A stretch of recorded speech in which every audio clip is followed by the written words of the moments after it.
everybody, and welcome to a special edition of Inside the Headset. We've got two great coaches I'm going to bring to the family tonight. We're going to stay right here in town with the first one. He's the new head coach of the Blackman Blaze, head coach Chandler Tygard. How you doing tonight, Coach? I'm doing good, Stork. How you doing, my man? Welcome to Inside the Headset family. It is a special fraternity, but we're glad to have you and glad to have you as the head coach of the Blackman Blaze. That's right. I've officially made it, man. I made it in my career when you got on Inside the Headset now, so I feel big time. Thanks, buddy. Well, we appreciate you. Well, let's start it off. This is kind of a who is, so let's start from the beginning. Coach, where were you born?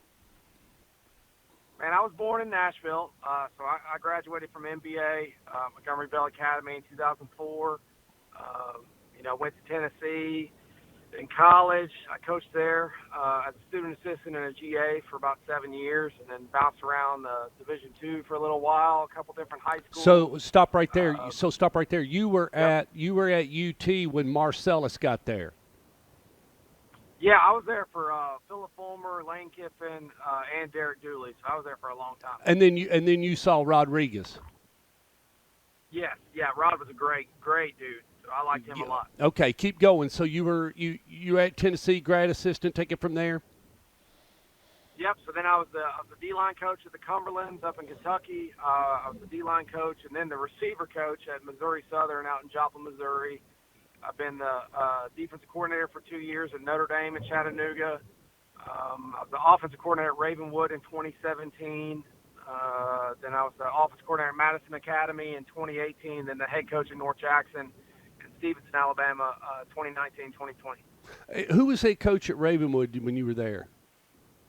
It was me and Matt Daniels, okay. The head coach. Okay. He had just gotten hired, and we kind of put in everything you've seen from Ravenwood the last couple of years. That was kind of our philosophies all coming together that first year in 2017, and then they took it.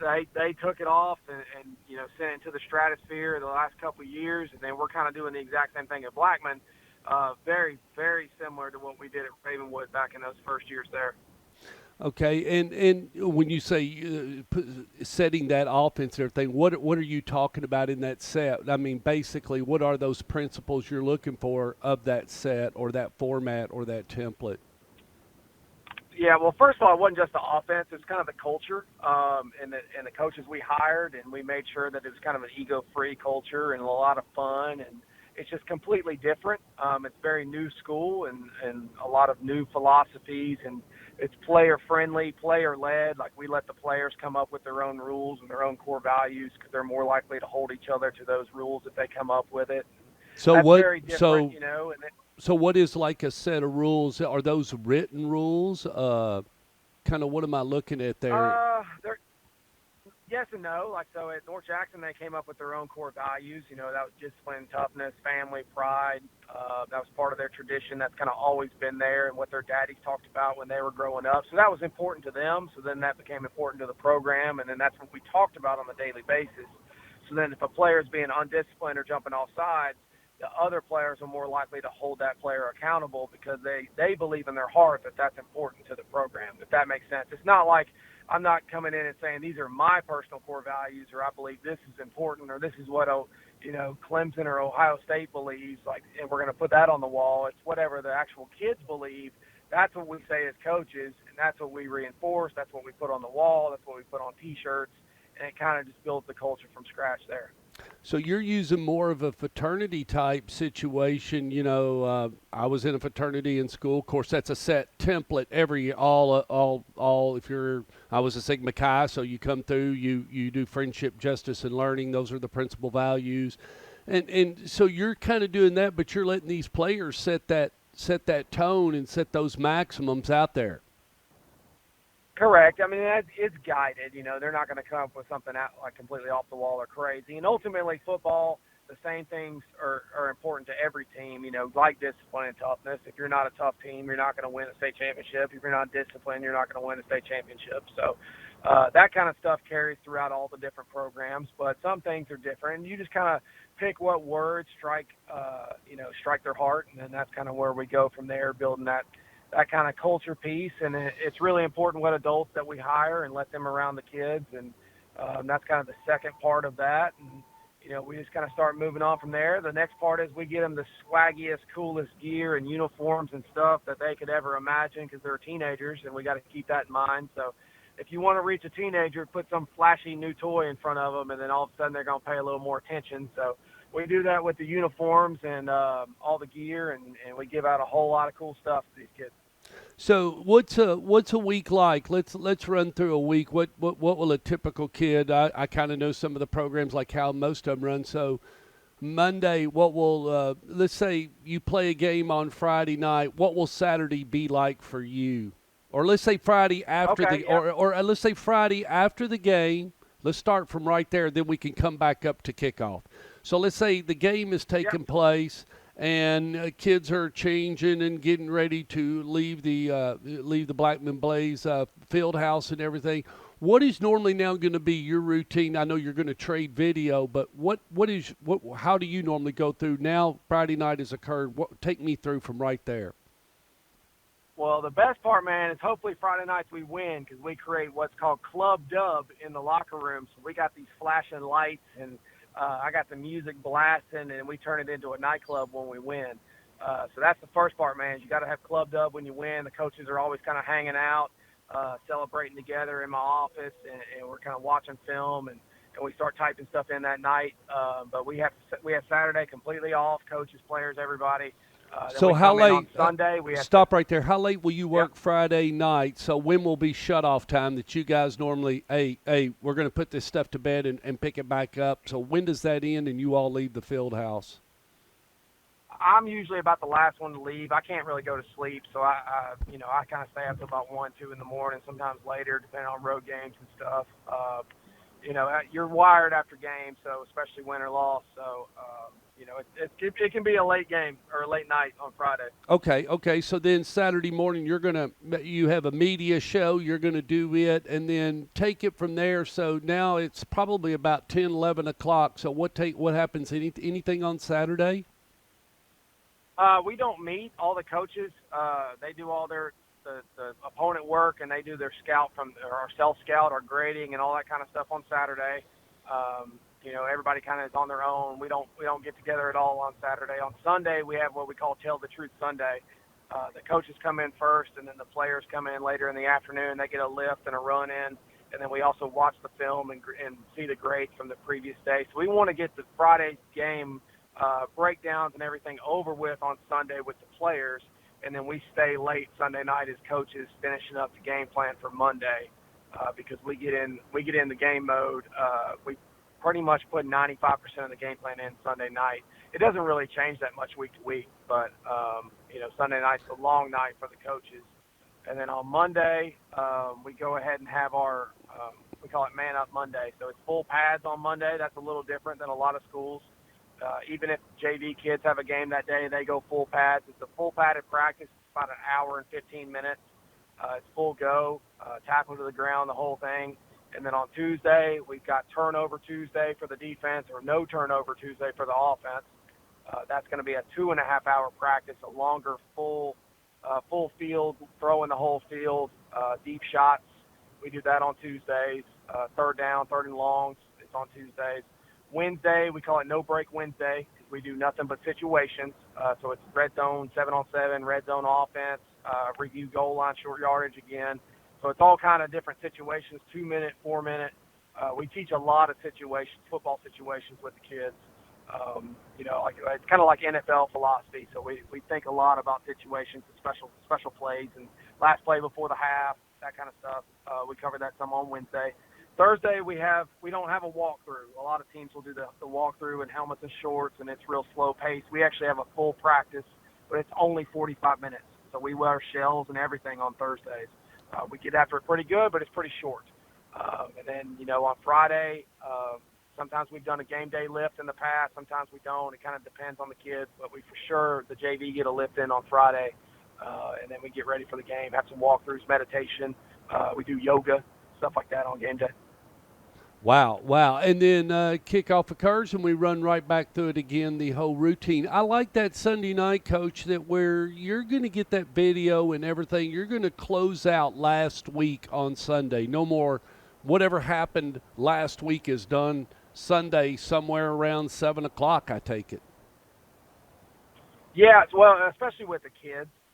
So by the time they leave by 5:30 to go to evening church. So once they leave, the previous game is over. So all the celebrations are done, or all the agony's done, and we're on to the next week. And so when they come in Monday, they come in perfectly fresh, and we're on the next week's game.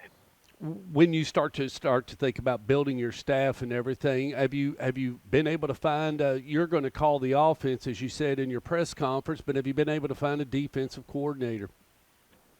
Yeah, it's not official yet because some of these guys I'm going after, they're still getting their state championship ring ceremonies, and I want to let their banquets and all that kind of stuff come to a head first before they announce anything coming to Blackman. But I've been hot on the trail of some really, really good people, and I'm so excited about how many people have shown interest in Blackman. So that part's going to be really neat once we get that settled. I probably won't announce everybody until later, other than the first one that I can announce is Octavius Mathers is going to coach running backs next year. I'm sure you know him pretty well.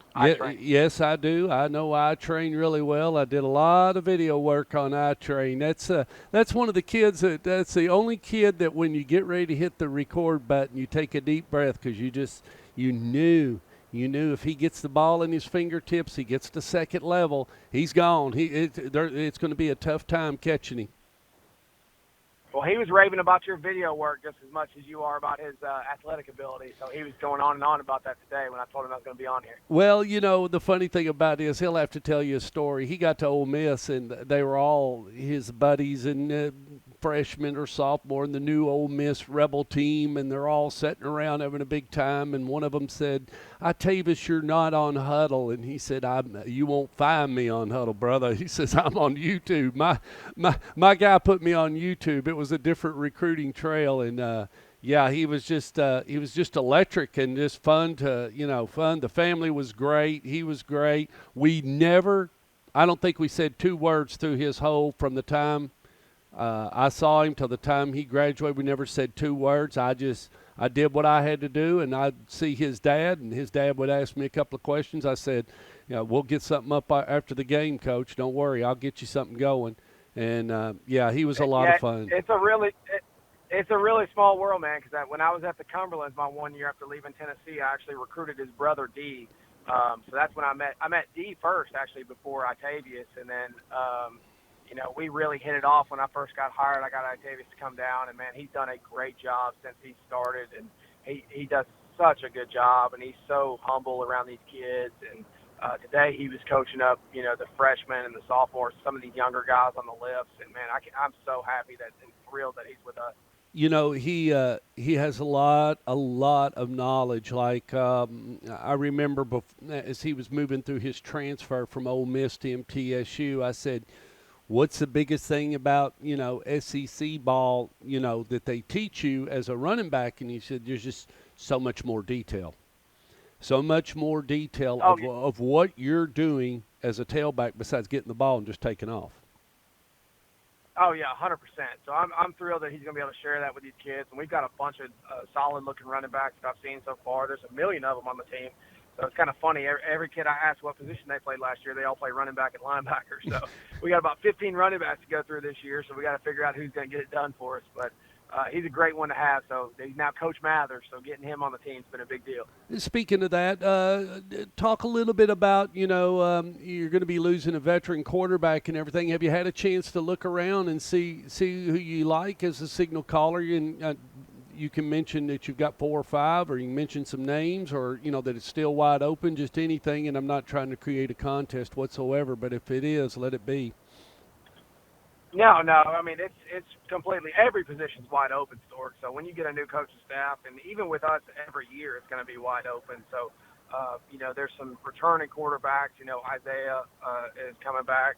That was a backup guy. There's a younger Carter Gregory is a rising sophomore.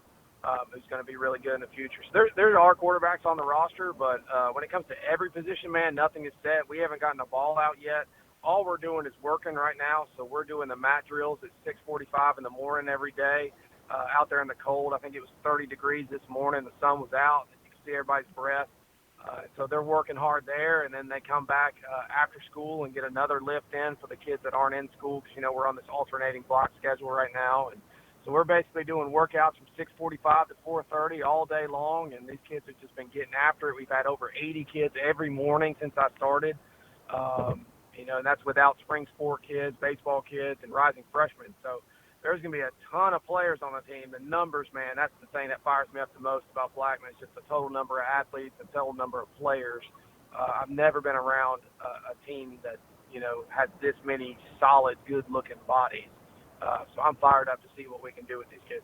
Yeah, that's the one thing. Blackman has always been healthy on the sideline, and they've got a good following. You're going to like Friday nights. They provide a lot of electricity to the stadium. I mean, their band's into it. Mr. Lawless, Dr. Justice, and them, they are very much so. I'm sure you're already aware of that behind the football program and feel like football is very important to Blackman Blaze. Oh yeah, it's gonna be awesome, man. You got the Inferno Stadium. I love the name on the Inferno. You got the band. That's a huge band. I'm actually meeting with them on Monday. We got to speed up some first down songs. You got to play your songs a little faster when we go so fast. That plays in fast offense. So I got to get with the band directors to make sure they're on board. We got to get with the chain gang, get them ready to run. Ball boys.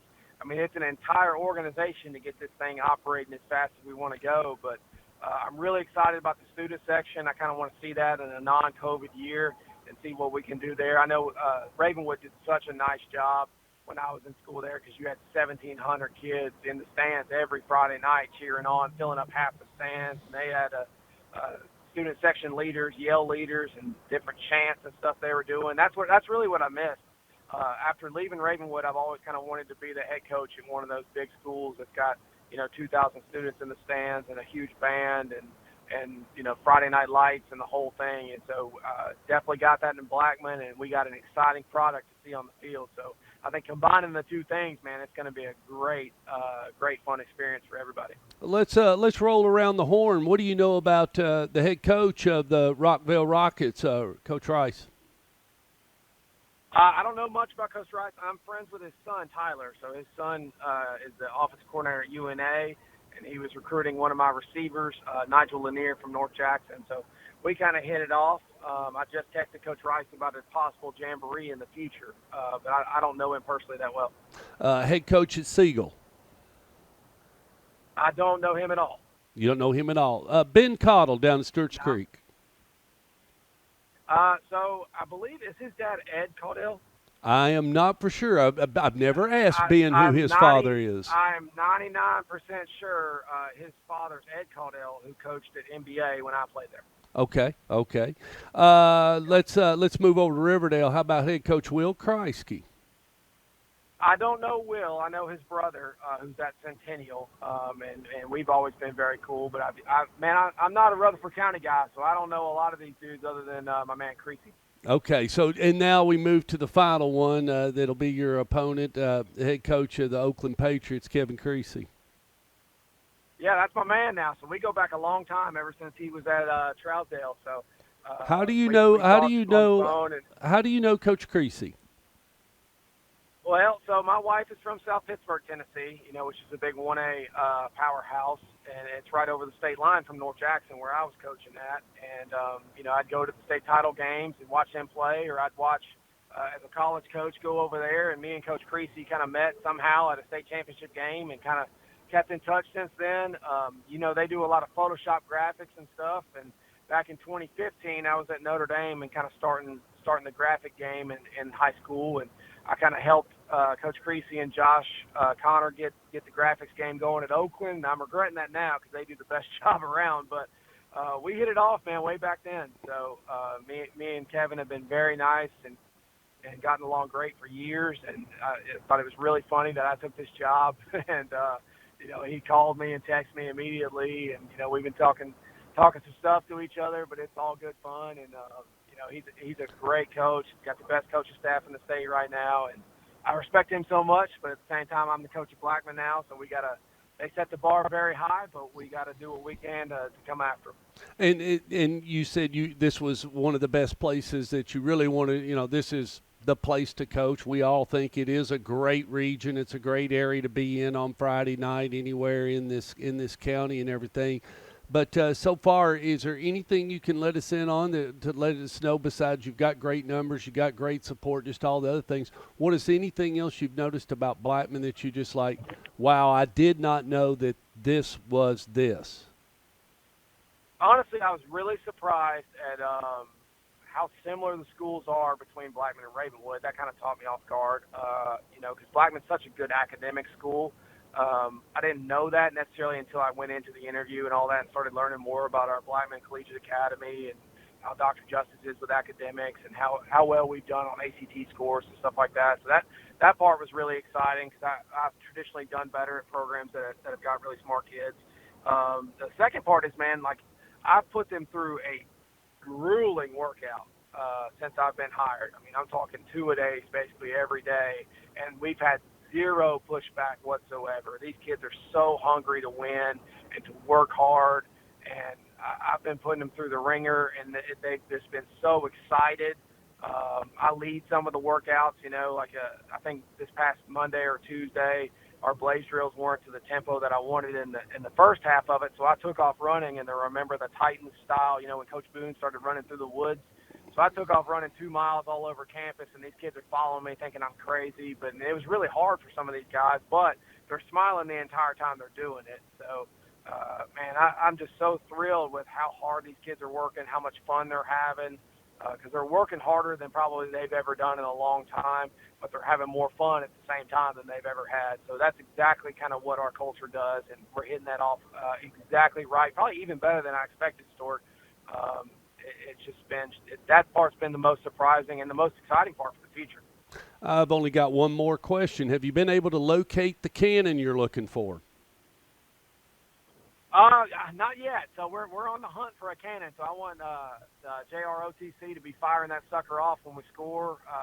Man, I'm looking up flames. I've been trying to figure out, who does that with the Titans. Like, how are we shooting flames in the stadium? That's pyro. Sure risk management's not. That's yeah, pyrotechnics. The risk management's not going to go for that. Yeah. That's pyrotechnics. If it's big and loud and fun and exciting and, probably a little obnoxious, then that's kind of what we're going for. And it's going to be a really fun product to see on the field. And I can't wait to fill up that inferno and see what we can do. Well, I'll have to tell you a good one, and I'll send you the video. It's a private link. But anyway, I was filming Itavis, and he'll remember it. They were getting ready to come out of the tunnel for the very first time for a home game, and I had gotten permission to slip in there and try to get some ground clips of him the whole time he played his last senior year at MTSU. And, you're not paying attention, and you just don't even think about pyrotechnics or fire or fireworks on the field as part of the coming out onto the ball game. But MTSU does do several pyrotechnics and everything. And I was actually on the field, and I had my camera, and I just decided, well, I want to get this shot, so I'm going to edge closer to the tunnel. And I just happened to be in the string way of where this string of pyrotechnics was going. And at the last second, before they get ready to run out of the stadium, the coordinator notices I'm like right beside this big, huge, flaming, missile that's supposed to shoot up out of the ground. He's like, no, get out of the way. And he pushes me out of the way. And just as he does, these sparks and fire start shooting up out of the ground. And I had no idea because they're so small on the ground. And I wouldn't look. I mean, I was just looking at, the subject, which was them getting ready to run out of the tunnel, and just kind of every once in a while I look down to see, because you're not thinking anything's on the ground. You're on the turf. You're on a football field. You're on a flat surface. So, and I just, that is one, I don't think Bill Spurlock will be allowing much pyrotechnics. Now, there used to be years ago, Siegel used to let off fireworks. Now, I do not know if they still do, but years ago when Stockstill was there, I mean, after every game, and Wyatt and Stockstill was beating the fire out of everybody, they did let off some fireworks. I remember that. I don't know if they still do, and I don't know if any of the others, now Cookeville does have. I'm pretty sure it's against county policy to shoot fireworks, and that's kind of how it's gone with risk management nowadays. But it sounds like the dude at MTSU saved you, because I'm pretty sure those leopard pants you like to wear are pretty flammable. Yes, they are. They are. Cookville's got a cannon. Okay. Yeah, I know Howard in Chattanooga's got a huge cannon that'll scare the crap out of you. South Pittsburgh's got a cannon, so I know you can shoot a cannon. So yeah, I would love to get our students involved. So I think with ROTC, that'd be perfect to get some big howitzer out there and get them in their uniforms and all that, firing cannons and doing push-ups when we score and all that. So yeah, as much as we can get all the other sports and clubs and everybody involved, that's what I'm going for. And I think when we played Whitthorne, I think Columbia Central has a train horn, like an old time siren train horn that they would sound when they scored. Yeah, Marion County, Tennessee, South Pittsburgh's big rivals. They fire off the train horn every time they score. So we actually had North Jackson. We had a live horse, so we did the whole. Because there were the Chiefs and everything, so we had the big horse painted up just like the Seminole, and he'd run out there. We shot fireworks, and he'd throw the spear in the ground before the pregame and all that. Well, that's been done. I'm into the pageantry, man. You got to get some pageantry going for high school, just like we kind of emulate college with everything we do. So I'm looking for some ideas, man. Yeah, Gary and them, and then Will and several of them, and even Ron ate a lot. The Painted Horse has made his trip several times and the TP's been smoking several times at Riverdale. They do have a horse, and they do have it. They only bring it out every once in a while.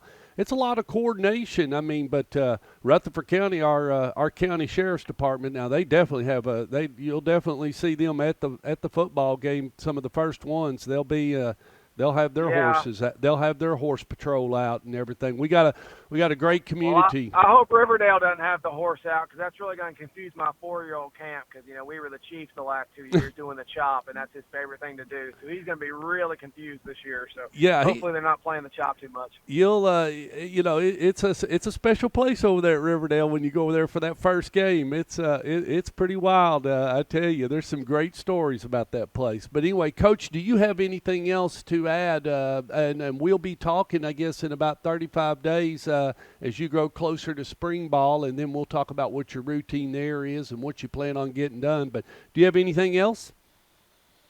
Man, I'm just excited to get going, so I need to get you back on campus so we can, figure out how I can dress better than you next time you come over when I get ready for this inside the headset, I tell you, we'll see what we can do. Coach, it's been great, and I will talk to you in about 30 days.